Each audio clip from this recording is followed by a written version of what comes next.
welcome back to my channel. It's me, Mama Stula, the only Mama Stula, and today I've got good news. I'm actually very happy, very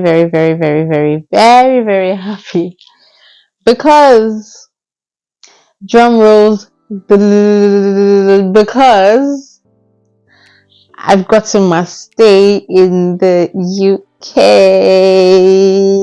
I've gotten my stay, so I just recently got my global talent visa, meaning I'm no longer under the student visa and I am self-sponsored in the UK, meaning I don't need a tier 2 visa to stay in the UK, meaning I don't need a post-study visa to stay in the UK, meaning I don't need a care visa to stay in the UK because I've got a tier 1 visa, like tier 1 visa, not tier 2, not tier 5, not tier 3, tier 1. You don't understand. Let me break it down. I got my stay. I am answerable to nobody in the UK. I work for myself if I want to. I work for somebody if I want to.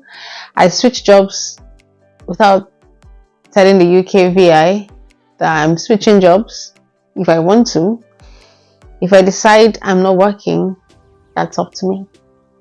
I can go in and come back whenever I want, however I want. That's the kind of visa I've gotten in the UK.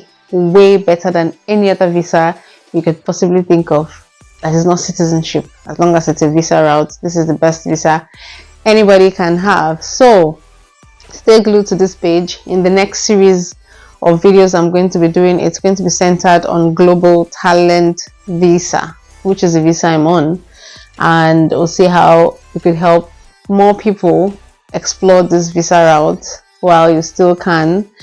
So this is different from the startup visa, the business visa, the innovative visa. This is absolutely different. This is the visas of visas.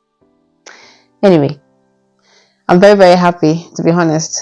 This, if you had seen my reaction, if I had recorded my reaction when it came, you would see the joy. Like, I was literally on my bed when the endorsement came, and I was in so much disbelief at first because I was terrified. Like, you know that feeling of waiting for student visa. Multiply that by 5 or 3 or even 10 if you must. That's how eager and that's how terrified and that's how tensed I was before I got the visa. So the next series of videos, like I've already mentioned, I'm going to be telling my story. I'm going to be talking about the visa, and then I'm going to be answering loads of questions. But please, when you reach out to me, it's not going to be business as usual as I did with Sheffield Hallam. I've been dishing out free information for Sheffield Hallam and school and all of that, but this is quite different. This is absolutely different. So we'll get to those details much later. Now, how I got to know about the visa. But before then, let me give you a background of the Global Talent Visa. The Global Talent Visa is actually a visa for talent around the world. Everybody's eligible to apply as long as you qualify. All countries, absolutely everywhere in the world. So there are 3 categories of this visa. We've got the research and academia, we've got the technician, that is absolutely popular, very popular, and then we've got the arts and culture, where I qualified under. So on this channel, I've never really talked about what I do. I've just spoken about my migration story from Nigeria, what I did, what I've not done, until this point, but I've never really spoken about myself. So let me introduce myself. Allow me to introduce myself so that some people have respect for me. Don't mind me, I'm only joking. So allow me to introduce myself. My name is Mama Stula. I'm the CEO, Creative Director of Mama Stula. Mama Stula is a kids fashion brand predominantly based in Nigeria, West Africa. We make dresses for children, and recently we've we're expanding to the business casual for ladies.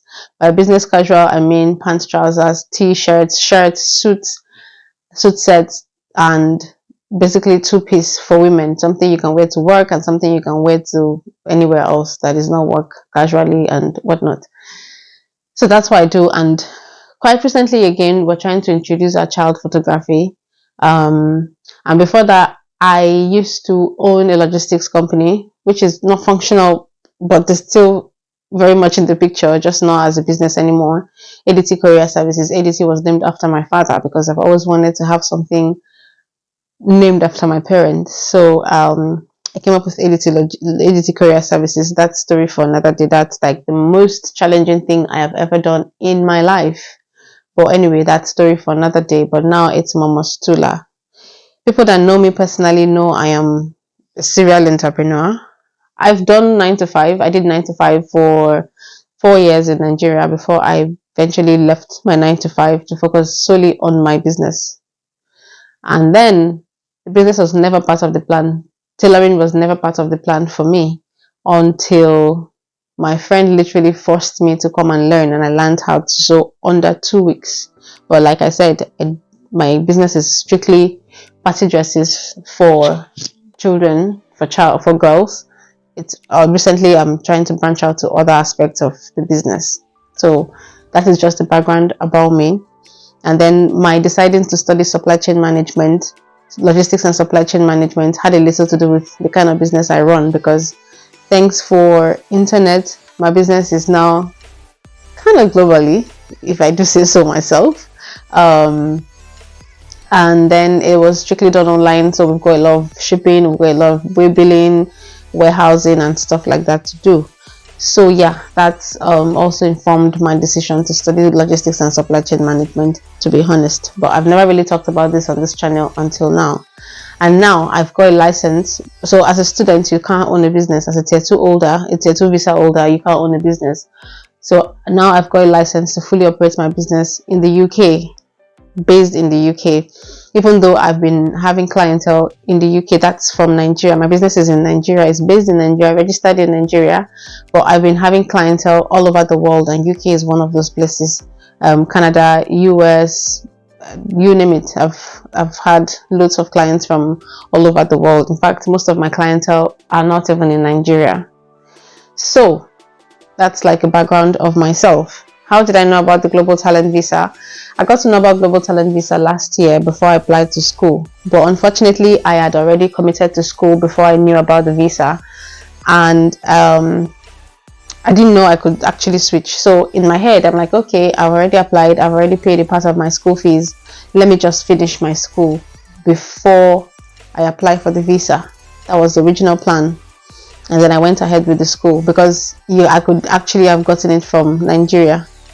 This is not one of those visas that you easily get while you're in the UK, or that are only easily gotten while you're in the UK, like other immigration routes. This one you can get it wherever you are, because it's the same things you're submitting. Absolutely the same things you are submitting. So it doesn't matter where you are. A lot of people got theirs from Nigeria and other parts of the world. But I had to come because I'd already paid school fees. That was the only reason why I left for school instead of doing it from Nigeria. But then again, no regrets for the school. I've got masters in my bag, and then I did a masters that is related to what I'm actually doing, and a masters that gives me a broader knowledge of what I'm to expect in the future. So even if I'm employing an expertise, I know what I'm doing, and that's how I've always wanted to do my things. I've always wanted to know what I'm doing and all of that before handing it over to somebody else. So fast forward to January this year. That was 3 months into the semester. Just shortly after we resumed the second semester, pardon me, I met somebody through my elder brother, just passively. In fact, this information I got accidentally. I got it accidentally. So he told me, oh, he's in Manchester, and then they were under the student route, and his wife changed from the student visa to the Global Talent Visa. That was where my ear stood, because I was actually, prior to then, I was actually looking for people that I contacted somebody. She wasn't really so helpful. And then when I heard this, I just like, oh, okay, so I could actually switch my visa to the Global Talent Visa as a student. And then that is exactly what I did. So immediately I spoke to the guy. That was the day I started. That was in January, first week of January. I can't remember the date, but I won't forget. It was in first week of January. And then I reached out. There was really no information online as to my category, which is the arts, the fashion. It was more of technician. If you type Global Talent Visa now, you see a lot of technician. If it's even now recently, as of last month, that you started seeing more people with the fashion route coming up, because if you check all their videos, it's recent. But when I started this process, well, when I knew about it, it was Fit. Is it Fit or Noje? I'm sorry if I'm pronouncing the name wrong. It was on her channel. I saw someone for the first time who did the interview. In fact, that was when I knew I could actually apply as a fashion designer. So that's like the whole backstory. So now, like I was saying before I stopped, the visa is of 3 categories: the academia, research, technician, and arts and culture. And other arts and culture, you have music, you have drama, you have fashion, you have poetry. If I'm forgetting any other one, you can just read it up, you'll see more things. So there is the exceptional talent and there's the exceptional promise. I went for the exceptional promise, which is the 5 years route. The exceptional talent is for 3 years, but I would not advise you go for that one except you're that big a brand. But then the exceptional promise is where most of us fit in. So it's for promising talents, people who have prospects, people who are doing something. So basically they just want to know that you've got prospects, people talk about you, people know you, and then it's just evidence based, what you've been doing for the last 5 years, and you must have been in the business for like 5 years. So I got my business registered officially in 2020, but I started my business officially. I started learning later, earlier before then. 2019 was when I actually took it serious, and then 2020 during Corona was when I launched my business officially. And since then I've had a track record, consistent track record. I've got a business, I've got a school where I've trained loads and loads of people over the years. So in the application, you're asked to submit 10 pieces of evidence. So the first one is your media recognition, sales, sponsorship if you've got any, and then the fourth category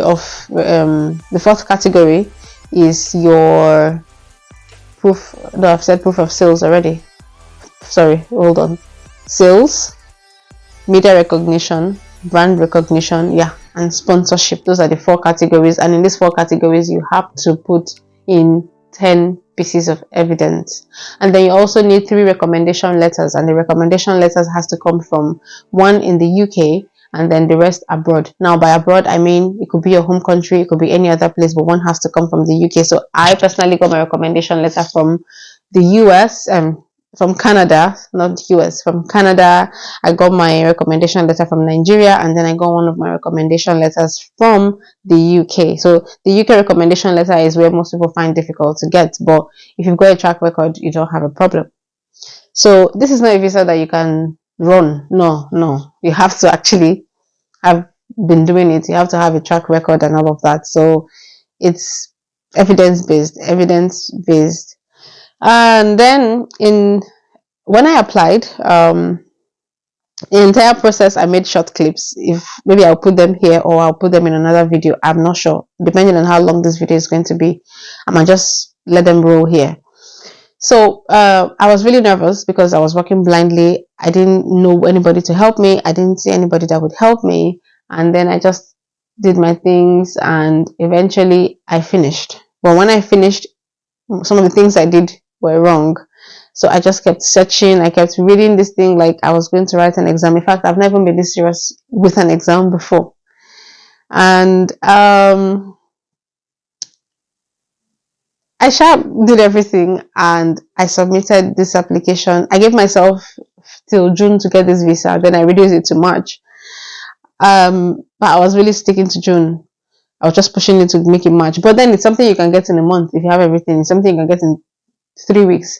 The entire process took me, aside gathering my evidence, after my evidence, the entire process took me 3 weeks in total 2 weeks for the endorsement to come, and then 1 week for my visa to come. So it's in 2 stages. The first stage is the endorsement stage, and a body has to endorse you. For technician, for tech people, it's a technician that endorses you. Even though recently they were trying to change it, I don't know how that went.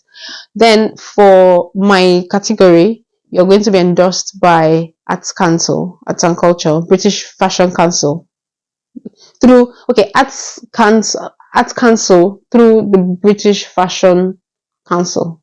Yeah, I don't know if I got the name right, but yeah, that's it. So you're going, after getting your pieces of evidence, you're to submit it to the UKVI platform. You're not going to Arts Council to submit it. Submit it to the UKVI platform, and then either you apply for both or you apply for one. And then the endorsement is the stage one. When they deem you fit, they are going to send UKVI the endorsement and say, oh yeah, this person is eligible to have this visa.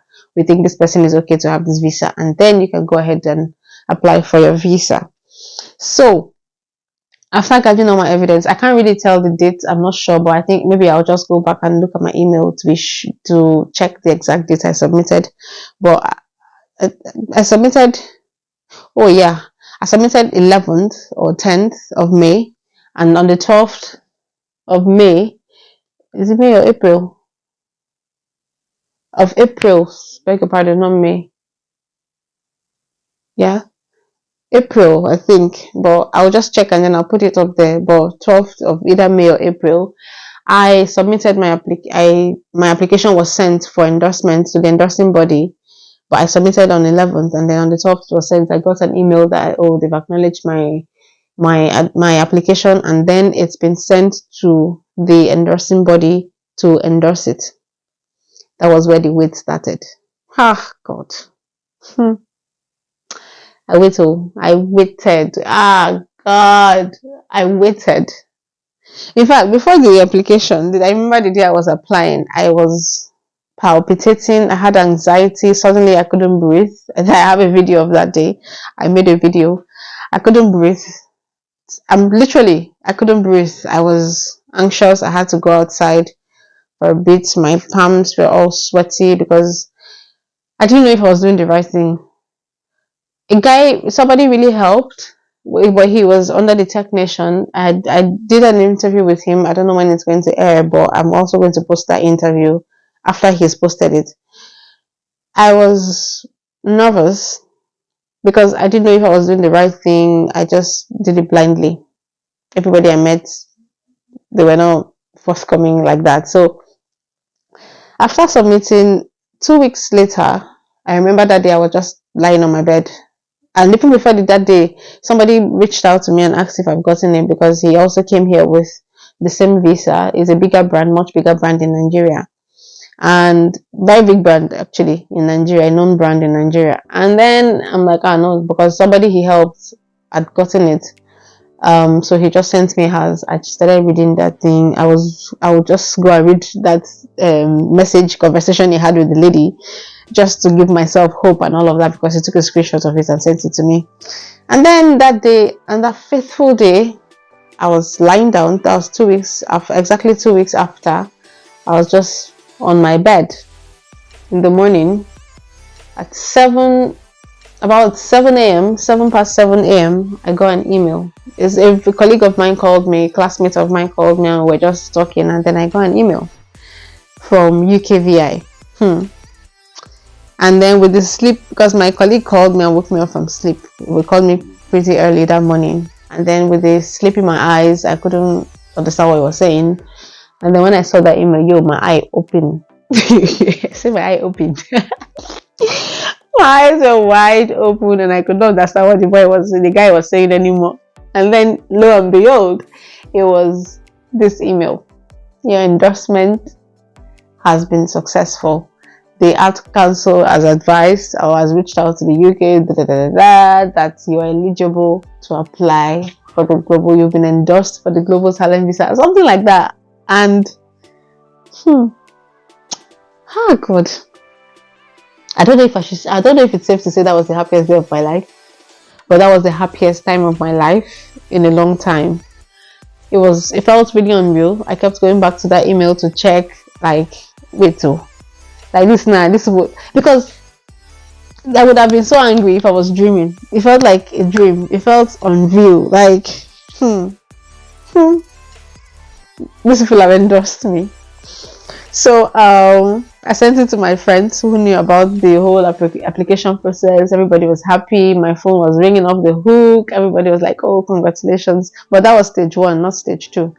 So at that point, I couldn't apply for the visa because I wasn't in the right frame of mind. I was too excited. Mine no go press spoil. Who would I even that visa? But anyway, I'll get there. So in the evening, I applied for the visa. And then I got what's it called? I got my biometrics day for the next day. It was on a Wednesday. So on a Thursday, I got my biometrics day, but I cancelled it and then did it again on a Friday because I didn't, at that point, I'd already touched a bit of the money I had for my IHS. My IHS was for 5 years, 3,120.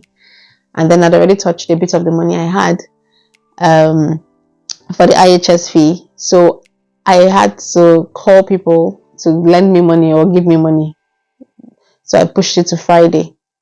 And then the worst thing happened. While filling my visa, because they had changed the rule and I didn't know, I filled the wrong IHS number and I was freaking out. In fact, I didn't even know immediately. It was much later because it just didn't sit well with me. You know, when you're filling the visa form, you always pay your IHS before you click on submit and biometrics. I did not pay any IHS and then I did the biometrics. So I was thinking, oh, okay, it's at the point of biometrics they are going to ask me for the IHS fee. I went to do biometrics on Friday. No IHS fee was asked. So I called UKVI. I met a girl here, a nice lady here that also got the visa. And then I left on a comment section. I'm like, oh, yo, I just got mine and all that. So let's link up. And if you're open for a collaboration, I'm open. So she was open for it. We chatted. We linked up on Instagram. And then she's like, oh no, that she's also not comfortable. She would advise I call UKVI. So prior to that, I'd already called UKVI before she told me to call again. I'd called, but the person was not helpful. I think it's possible it's a new staff or something. He didn't know what to do as well because he referred me to another number. I called that number. They referred me back to the initial number I called. So I called again, and then the second person that picked too was not helpful. So she really was like, oh, maybe it's a glitch in their network that when they're treating my case file, they're going to call me to pay the balance because I put my old IHS number. And then this lady I met on YouTube again, she's like, no, that I should still try to call that, except they've changed the rules and all of that. So I was just a bit uneasy because she said they might actually delay my application, which is true. So I was a bit uneasy, and then I called them back, and the person that finally picked said I shouldn't worry, that they're going to reach out to me if they get to my case file. They're going to reach out to me to pay the balance and all of that. So I was like, okay, that's fine. That was the last day I called in the evening, and I was down with corona. I had corona I had corona last week. This visa came on Tuesday last week. Yes, today is 29th. The visa came last week Tuesday. I can't remember the dates, but it came last week Tuesday. I was just in my sister's room because I had to go home after I tested negative for COVID. I tested positive. I was down for a week, and then after testing negative, I decided to go home to Sanabe. So I was just in my sister's room having a conversation, and then I got an email. Ladies and gentlemen, I got an email from UKVI saying my visa application has been approved. Because I went back to pay the IHS, but the form I filled, the IHS number was wrong, because I was freaking out really bad. And then they approved my visa last week Thursday and said the part that sweets me the most was when they said your current BRP is now invalid. Like so I was really happy when I saw that bit of the email, and that my new BRP was going to be delivered to me within 7 working days and all that. And then on On Monday, this is on Monday, was it Monday I got back? I think on Monday my BRP was delivered to Thanabe, and my sister picked it for me because I gave her my passport and all of that, because they needed some sort of document, ID, and I think you're supposed to speak in person also. But I just gave her my ID card. I don't even know if they asked for the ID card. And then my BRP came. I have turned the other BRP. Where is it now? I think it's here somewhere. Um, 1 second. So I was asked to cut the other BRP and return it, which I've done, but I haven't been able to send it back. So I cut the BRP in two. That's my old BRP in two, and then I'm to return it back. But my new BRP is here. It's not here. It's with my sister because I had to leave. The day I was leaving was the day they brought it, and I couldn't wait because I'd already booked my train ticket, and I was working the next day. So yes, this is the good news I have to share. It just came at the right timing. I did a video of how my school has changed their rules. I might have to go back to Nigeria or your home country to go out the placement here and all of that. Actually, I got my endorsement about that period, and then I wanted to put out, and then this Timidi or whatever his name is, Timaye, or I don't know his name, the guy that went to tell BBC that we don't come here for school, that we come here for job reasons, and that guy. So that was the period when my visa came out, but I felt like it was just a bit too insensitive to say it as at the time, because the tensions were high, and I just didn't want to say it then. So I'm really very happy. Going forward, I am going to be putting clips, and then if you want me to help you, I've said as much as I can. I'm going to see if I can drop the link on the description box for you to read about it. But then, if you want me to be assisting you, if you want me to assist you to get this thing, there's going to be a fee. Yes. So I would answer as much questions as I possibly can. And then I'm going to be dropping other things regarding the visa as well, just to see if other people would want to apply. Again, student route, care route, they're not the only pathways to the UK. There are other pathways that people need to explore. In fact, there's a global talent visa, related visa in the US as well. It's in Australia as well. So you don't have to limit yourself to UK alone. There are different places you can get this visa. There are different countries that do similar things that you can also explore. But the only downside about the US own is you cannot have it, your dependents cannot work. That's what I heard. But the UK, your dependents can work. So every right I have, my dependent has. The only restriction I have is I don't have access to public fund, and I cannot work as a sports person or a coach, but I don't do any sports, so that's fine. I don't apply for public funds, I don't need them, that's fine. So other than that, I have no restrictions. This is the best visa, this is the cheapest visa anybody can be on. In subsequent videos, I'm going to state how much I spent at every stage of the process. So if this video is not too long, I'm going to put in the short clips I did whilst applying for the visa. If it's too long, then I'm going to leave it for the next video. Thank you so much, and I am really happy. I am really happy. To anybody else who is applying, congratulations in advance. Please just keep your faith high, do what is right, read the visa criteria. It's very easy. Carefully read it like your life depends on it, if I must say, and then apply. Go for it. The worst thing that will happen is they're going to deny you the visa, but you tried. See if you qualify, and then let's take it on from there. Feel free to chat me up, but like I said, this one is not Sheffield Hallam. This one is not welcome to Sheffield Hallam. There's going to be a little fee attached to this one. You can book a session with me, and then we'll go through this and get you here as soon as possible. As soon as, forgive me, I'm still excited. It still feels very unreal. So It's cheap. It's the cheapest visa you can be on. Absolutely cheap. The entire process is the IHS fee that is the main money that is expensive, because I paid for 5 years IHS, that was like 3,100. But the visa fee itself is just 200 and two something, and then the endorsement fee is about 400 plus. So everything is less than £4,000 per person. So if you're having dependents, they're going to pay exactly the same thing. So I don't know if your dependent is going to pay endorsement fee, but the IHS fee and the visa fee your dependents will also pay, depending on the duration of the year. So I'm going to do another video to break down this visa. By then I would have my computer in front of me, and then we'll dissect everything. So this is the end of the video. If you've got any questions, thank you in advance for your congratulations. Yeah, I'm really happy. All right, so I see you in my next video.